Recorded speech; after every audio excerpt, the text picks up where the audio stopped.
Hello everyone, what is up? My name is Kryptiix. Welcome back. If you are trying to get an advantage in Bed Wars or you're just trying to bridge quickly to impress your friends, most people are going to look up for the fastest bridging method. However, I think a lot of people miss out on some important factors when looking this up. Consistency. Before I explain, please do check out if you are subscribed to the channel. It's completely free, and if you enjoy the content you are watching, then there is no reason you wouldn't want to. If you want to support this video and help out the YouTube algorithm so it can go out to more people, please leave a like. Also, I have a Discord channel and I'm trying to grow a community, so if you want to join, the link will be in the description of this video. Now, let's begin. In order to do this, we will need to create a criteria chart. How this will be set up, there will be columns of our criteria, in this case 2, and rows of ideas, or in this case bridging methods. The two columns will be quickness and consistency. There will be 7 bridging methods shown. Crouch bridging, 45-degree crouch bridging, speed bridging, 45-degree speed bridging, also known as ninja bridging, breezily bridging, moonwalk bridging, and god bridging. Also, for the rest of this video, disclaimer, god bridging will be also known as glide bridging for the rest of this video, so when I say that, I mean that bridging method. For quickness, we will give a score from 1 to 7, 7 being the first, and first being the worst. To find this, we will find the unit rate for each of the bridging methods by dividing the amount of blocks that we bridged by the amount of time it took. See, pay attention to school, guys. It'll help you out when finding the best bridging method. For consistency, we will have a 1 to 7 scale based on the following image.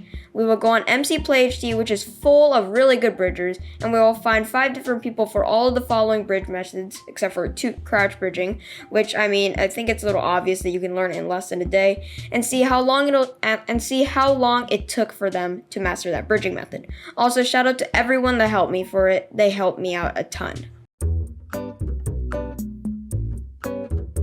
So now let's find the quickest bridging method. I measured my time for crouch bridging methods and speed bridge methods. Crouch bridging got me an average of 1.27 blocks per second. Next, I bridged at an angle of 45 degrees, and by simply holding down shift and right click, I averaged, instead of 1.27 blocks per second, 1.69 blocks per second. How crazy is that, that simply turning 45 degrees can make you that much faster? Next comes the speed bridges. I first bridged vertically, which felt a little weird since I usually do it at an angle, and got 2.1 blocks per second. However, by ninja bridging or speed bridging at 45 degrees, boosted it up to 2.67 blocks per second. Wow. But we are not done yet. Here comes the non-shifting bridging methods. But unfortunately, I'm really garbage at non-shifting bridging methods, so huge thanks to Robot831 for helping me out with this video. He is really good at bridging, so if you want to check out his channel, the link will be in the description. The worst one out of all of these is breezily bridging, coming last at 3.11 blocks per second. Next up is moonwalking, which got Robot an average of 4.06 blocks per second. And the winner, last but not least, is the glide bridge, which got around 4.3 blocks per second. Wow! So if that's what you came for, there you have it. If you're trying to master the most common, fastest bridging method, I suggest your luck at glide bridging.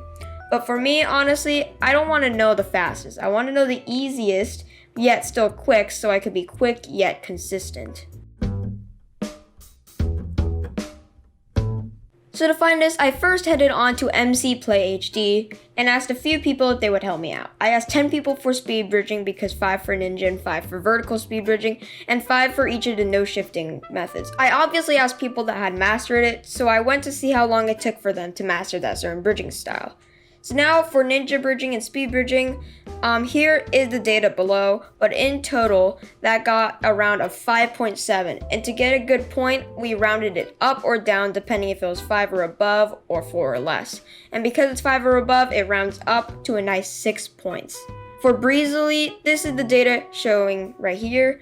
And with our scoring method, it gave it a 4.25 points, which rounds down to a 4.